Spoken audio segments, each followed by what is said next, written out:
Glen strength to Glen shape. Being at least 12 feet removed from the congregation is allowed to lead us.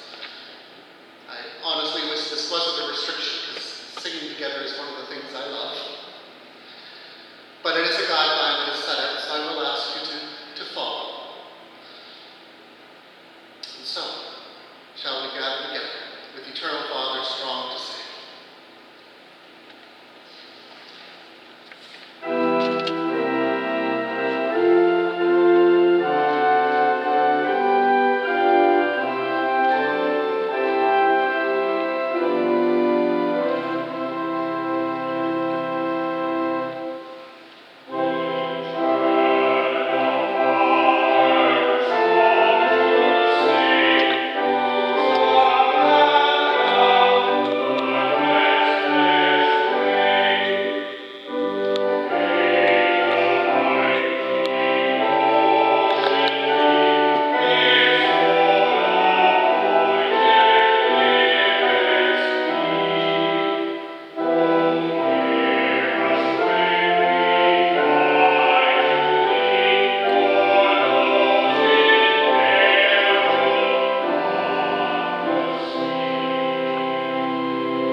Yes, you may be seated for a moment.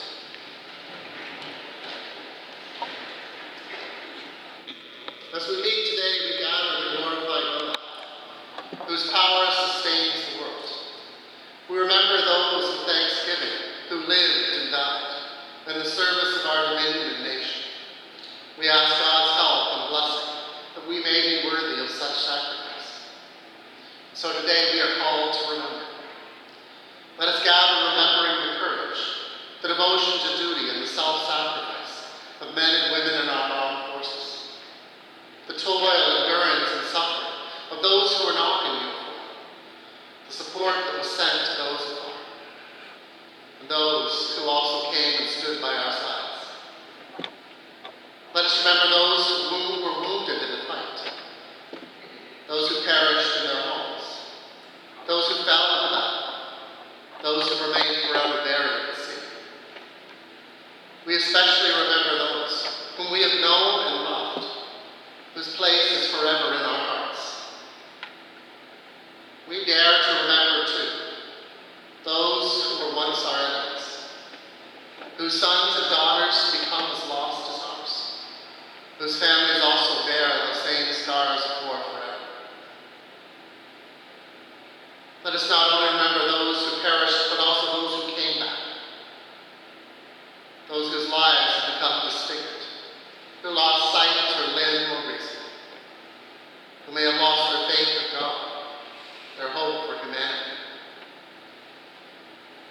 Let us remember, too, the continuing grace of God, whose love holds every soul, through life and beyond life into the next life.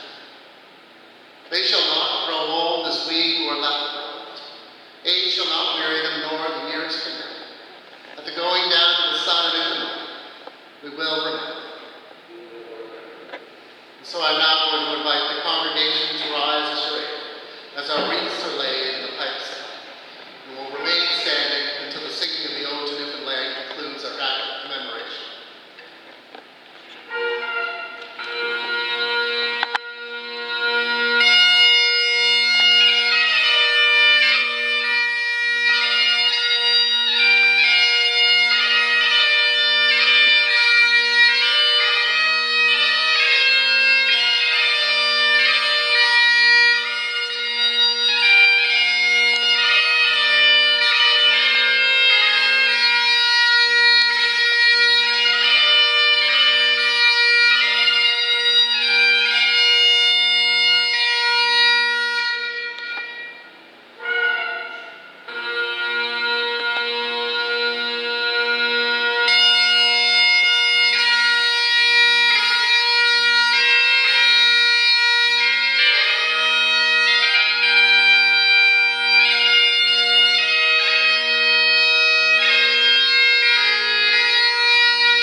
You may be seated.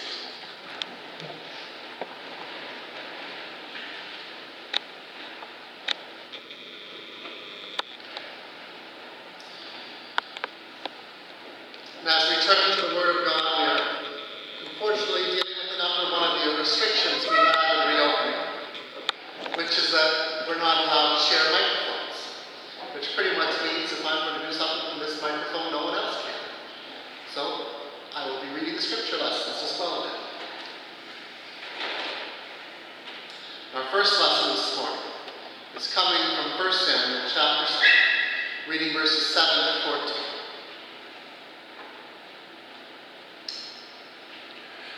When the Philistines heard that Israel had assembled at Mizpah, the rulers of the Philistines came up to attack them.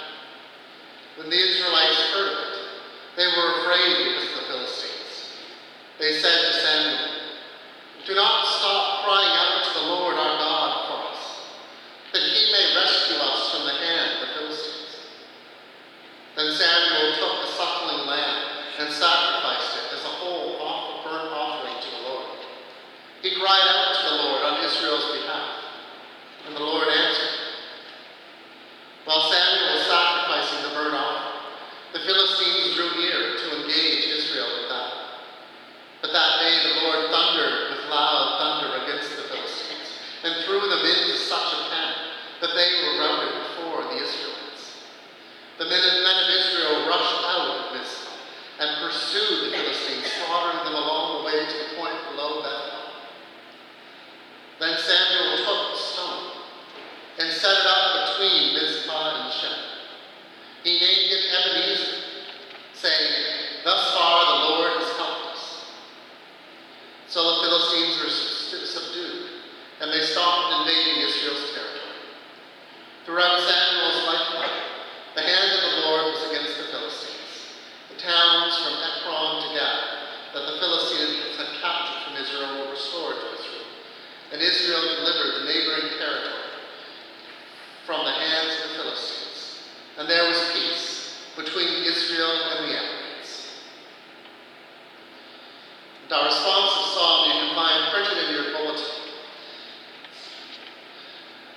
It's coming from Psalm 17. I'd ask that you join with me in the bolded portions. Hear me, Lord, my plea is just. Listen to my cry.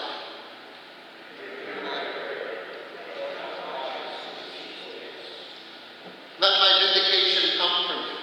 May your eyes see what is right.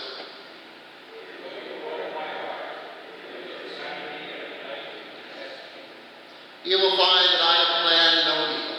My mouth is not transgressed.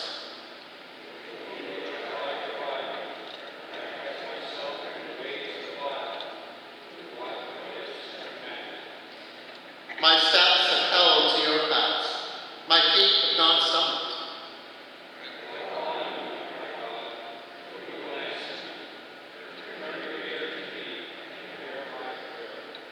Show me the wonders of your great love.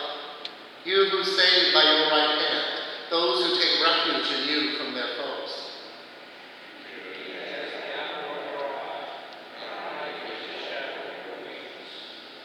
From the wicked who are out to destroy me, from my mortal enemies who surround me.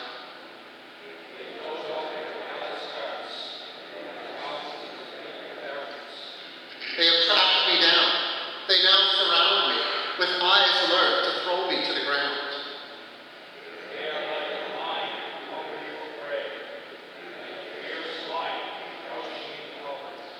Rise up, Lord.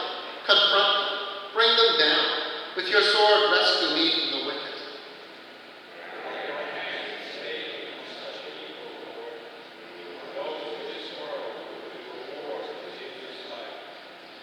May what you have stored up for the wicked fill their bellies. May their children gorge themselves on it, and may there be leftovers for their little ones.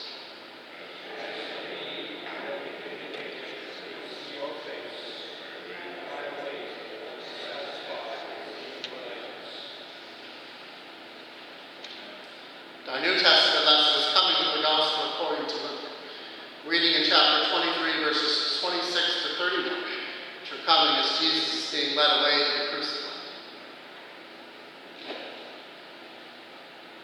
As the soldiers led him away, that's Jesus, they seized Simon from Cyrene, who was on his way into the country, and put the cross on him and made him carry it behind Jesus. A large number of people followed him, including women who mourned and wailed for him. Jesus turned and said to them, "Daughters of Jerusalem, do not weep for me. Weep for yourselves and for your children. For the time will come when you will say, 'Blessed are the childless women, the wombs that never bore, and the breasts that never nursed.' Then they will say to the mountains, 'Fall on us,' and to the hills, 'Cover us.' For if people do these things when the tree is green, what will happen when it is dry?" May God add his blessings to these readings from his word. Our anthem today is Our Greatest Hope, written and sung by Glenn Schiff.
Lord, as we have heard your word, speak to us. Open it to us. We may find ourselves encouraged, built up, made more to be your people. We ask it through Christ our Lord. Amen.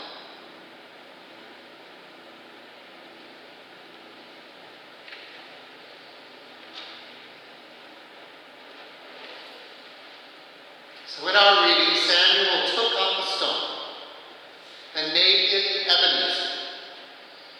What does that mean? Does it mean it's a miserly cheap stone? After all, that's what most of us probably think about when we hear the word Ebenezer, isn't it?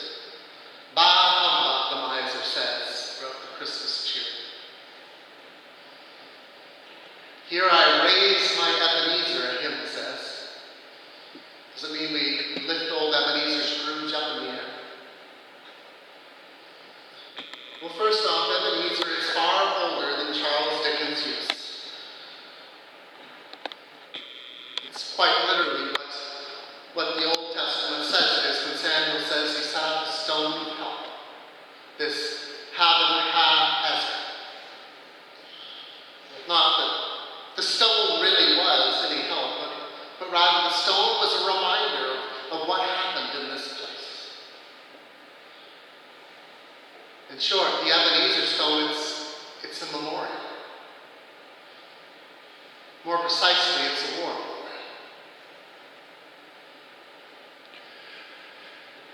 Now, what does that war memorial commemorate? What does it remember? Is it only victory? Samuel may have been the judge over Israel when the Philistines were sent running back to the coast. None of the war memorials I can think of don't also recall some of the cost, some of the pain, some of the suffering. Surely there were some in Israel who weren't alive at that point of victory. Surely some who helped, who are only remembered by placing up this stone, this memorial. War memorials, they're odd things.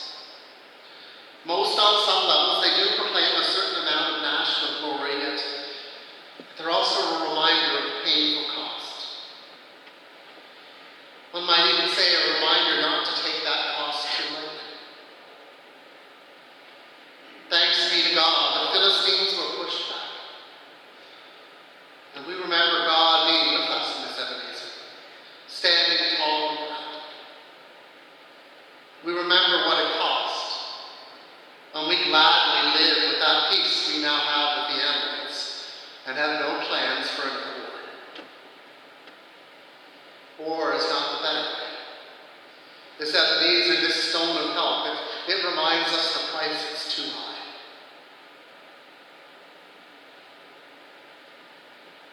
On his way to the cross, Jesus says something that in some ways we might find odd, or at least odder than most of what he says. He effectively says, don't weep for me, because the days are coming when some of you will wish that you were never born. You'd only wish to have an end that comes as quickly as mine will.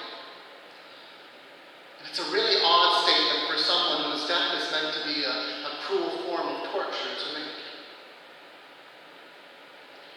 Many have felt this is a reference to the future siege of Jerusalem, when the Roman army puts down the Jewish revolt in 70 AD. It includes the destruction of that temple. But more importantly, it includes all the ravages of the living in a war-torn country. Many scholars believe that Luke is putting pen to paper about this time. And this suffering about him is oh so real. The emperor Vespasian, who at this point is a Roman general, led that process of reconquest. And there's a triumphal arch that stands in the city of Rome to this day, marking the glorious victory and painful memorial.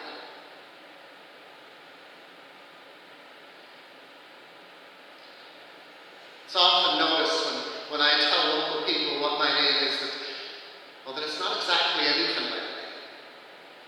And really, I have a rather unusual name, period.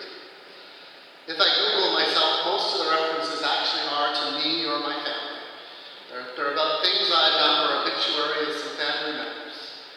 And then if you go far enough down, you can eventually find some that lead the English language. Well, my grandfather and his sister, they both worked for a German aristocratic family. That aristocratic family included the woman that would become my grandmother. They lived in Menen, which had been part of Germany, or part of Prussia, but became part of Lithuania after the First World War, and the Treaty of Versailles chipped away large parts of Germany. In an odd vein of history that few of us really realize, there was a 1939 ultimatum that took away the last strip of territory that would be transferred to Germany before the beginning of the Second World War. That was an ultimatum sent to Lithuania that gave Memel that distinction of being the last bit of territory ceded to Germany before the invasion of Poland.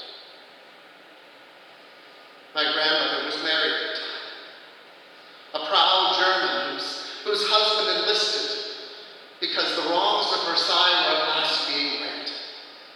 Hitler was the wonderful hero who was bringing back glory to Germany. And so her husband went off to the Eastern Front and went missing. The glow of Nazi Germany, it didn't last very long in my grandmother's eyes. But being a proud German, even a decade later, as we married, she had a hard time admitting that it was an illiterate Lithuanian farmhand that had ensured she survived. As the years go by, I constantly wonder what it actually took to survive. What horrors were witnessed before the war ended. And they were eventually processed in an Allied displaced person camp in Denmark. The only statement I'd ever heard my grandfather say was that war is hell.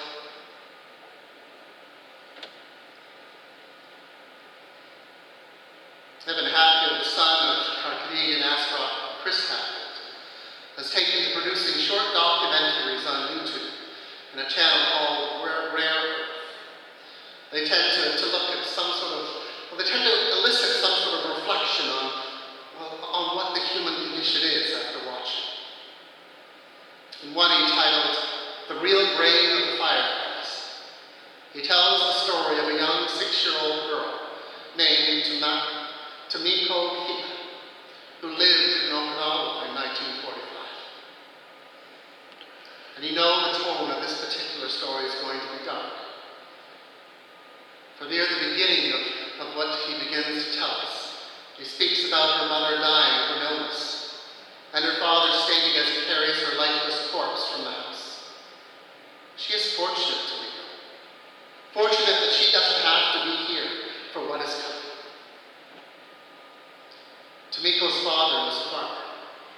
He was exempt from military service because he was ferrying food from the farm to the Imperial Japanese soldiers. With her siblings, she was forbidden to leave the relative safety of the farm.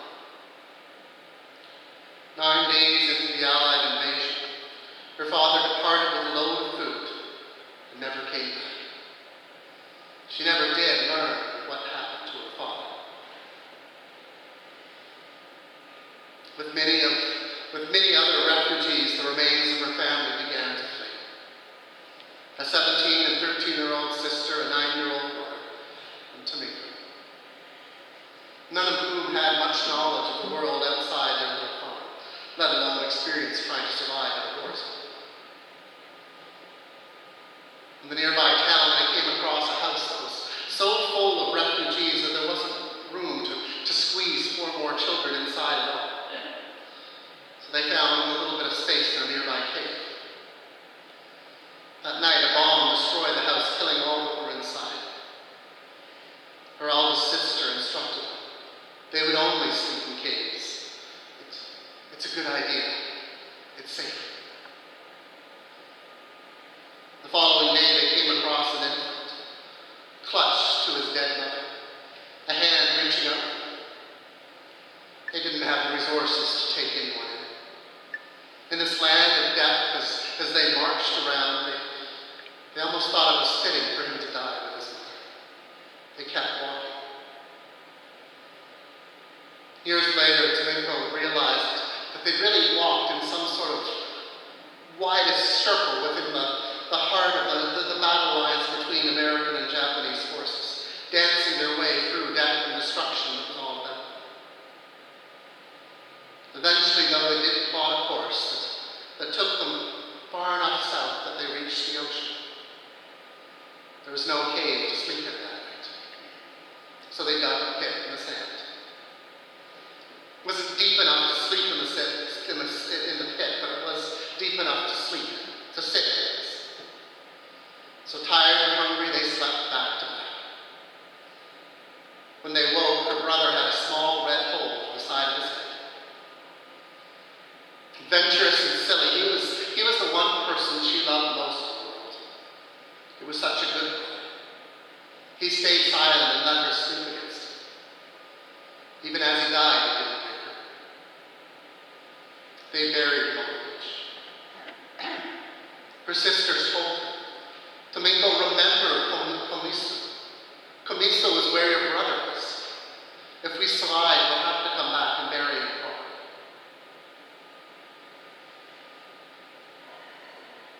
So they kept walking with waves of refugees, walking through the night.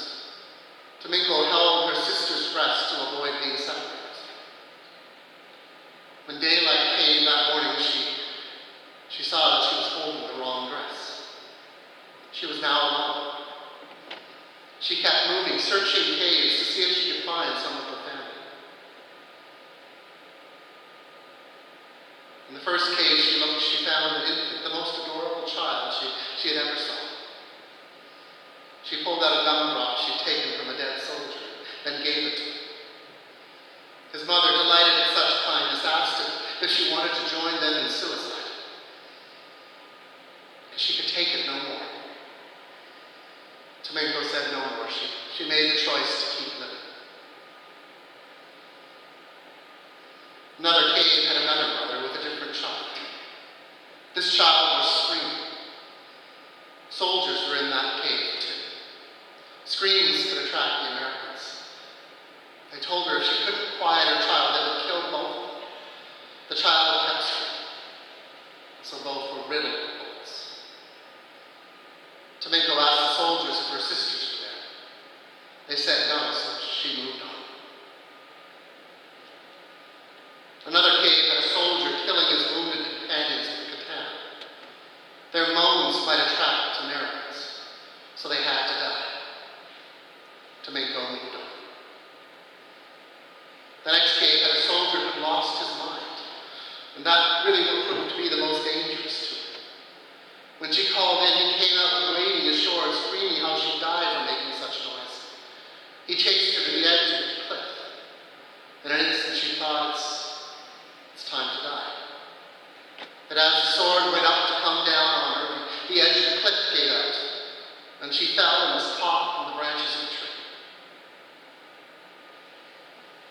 She decided she wouldn't look into any more caves. To survive, she began befriending dead soldiers. Dead soldiers were rather friendly, you see. They often had food that they'd share with her, much nicer than living soldiers. She spoke to these fallen soldiers as if they were respected family members, thanking them for their help. After almost a month of wandering through this hell, she'd had enough. It was time to die, she thought. But at that moment, a smell caught her. She smelled her mother's cooking.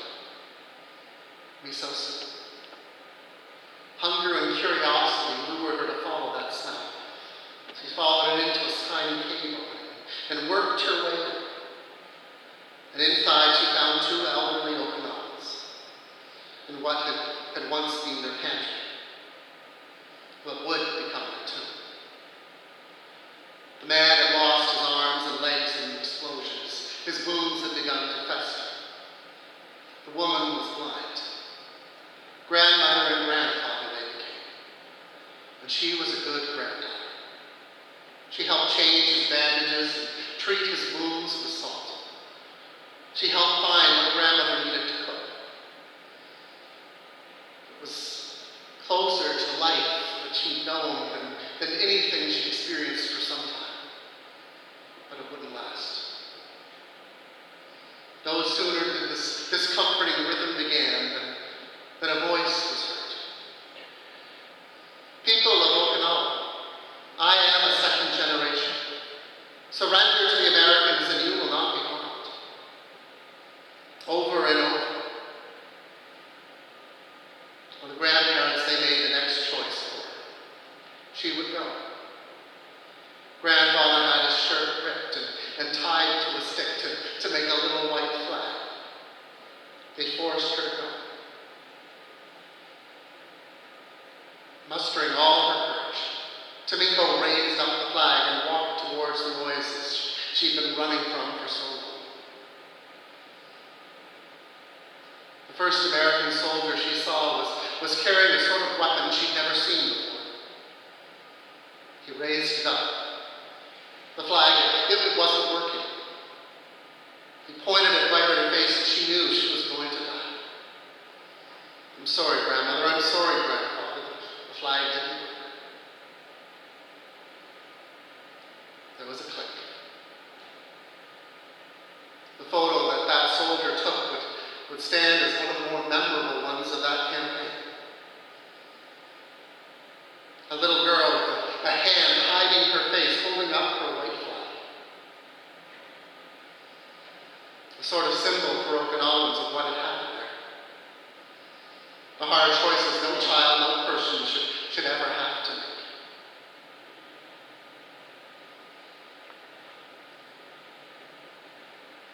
What is it we remember when we set up our memorials?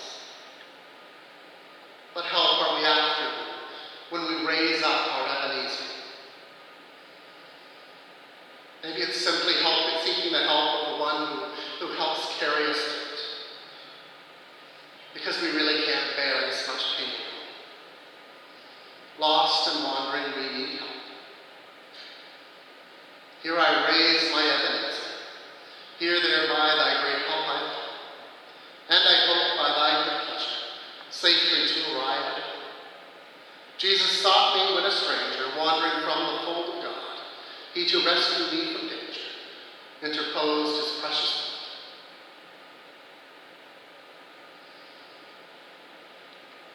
blood. We'll hear that song in just a little bit. May we raise our Ebenezer. May we give thanks for our stories of help. Help to remember what at times we would much prefer to forget. Join with me.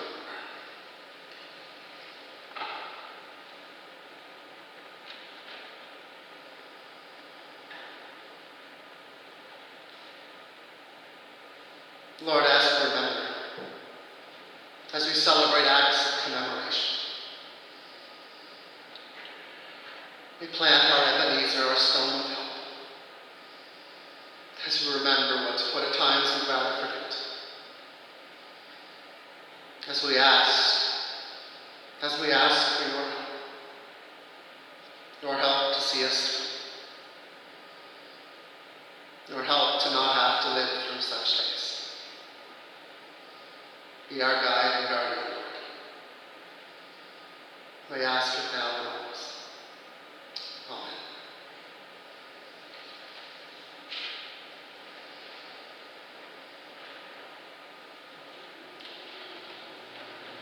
We're still a people who are restricted from doing our normal routines, so we will not be having a physical offering at this time.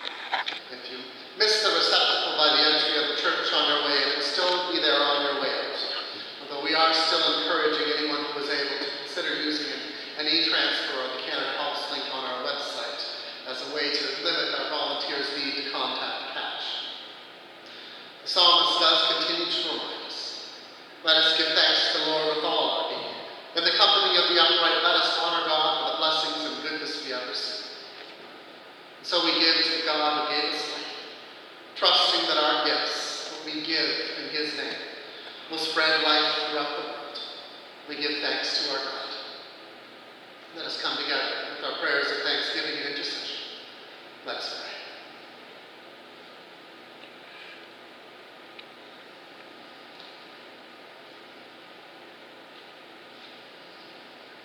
God of power and love, may your blessing fall upon our nation. Would you give wisdom and strength to our Prime Minister, our premiers? Would you watch over those who make and enforce our laws? Would you guide and direct our common life? That together we may fulfill our true calling, to be a people who seek the welfare of all people, to your praise and glory.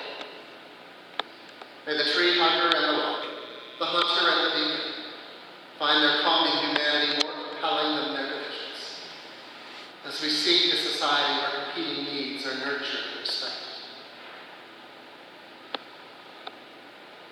This day of all days, we're reminded to ask your Spirit to watch over the members of our armed forces. So we pray that you would defend them in danger, that you would give them courage to meet all occasions with discipline, loyalty, and integrity, so that they may serve the cause of justice and peace, to the glory and honor of your name.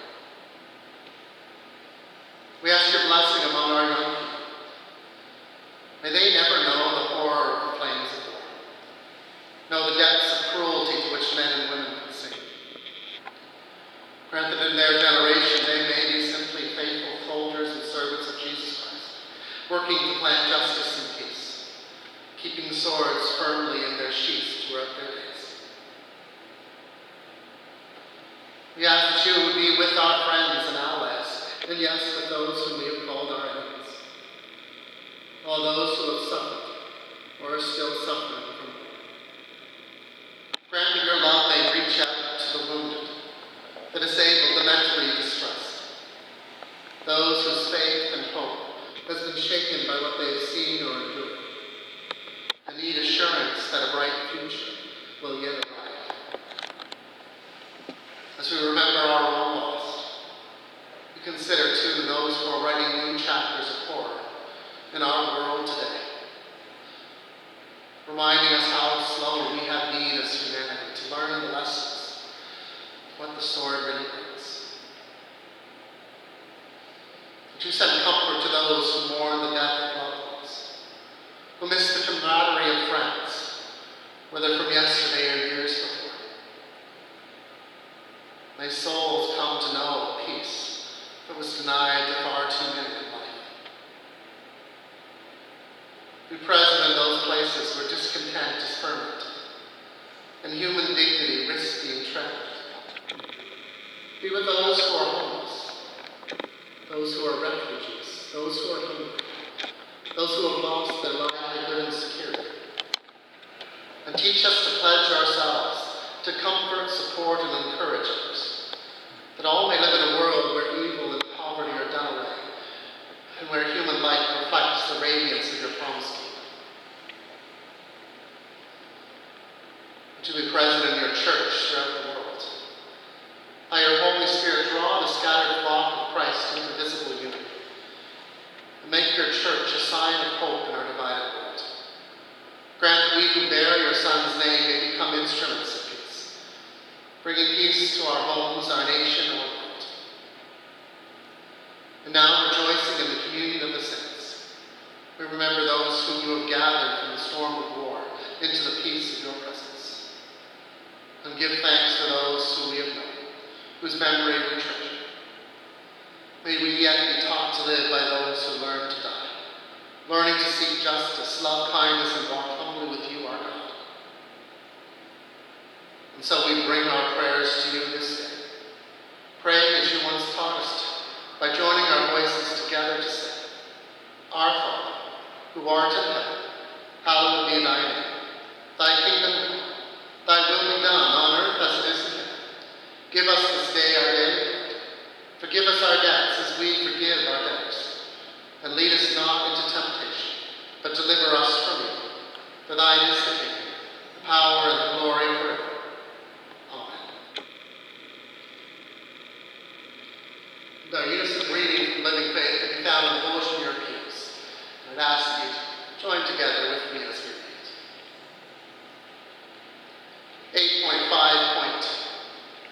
We know that nations have fought in self-defense, and that war at times may be unavoidable.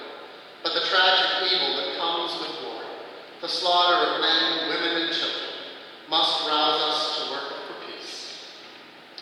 And I'll ask Glenn to lead us through Come Thou Fount of Every Person. We may rise and hum along, even if we can't sing.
And as we prepare to depart, I want to first thank you for bearing with us as we try and move along.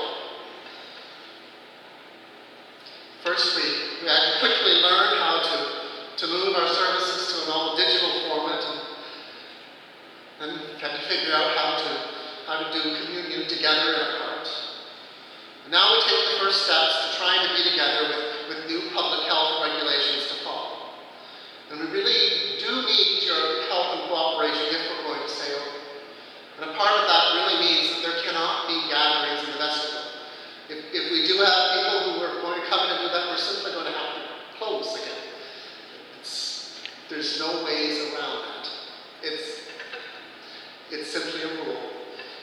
And so we're going to be asking that if we're able to come, if we're still able to open next week, you keep that in mind when coming in, and certainly keep it in mind as you leave now. And we'll be leaving, starting with the center rolls going straight up the back, and the sides will come around and go out.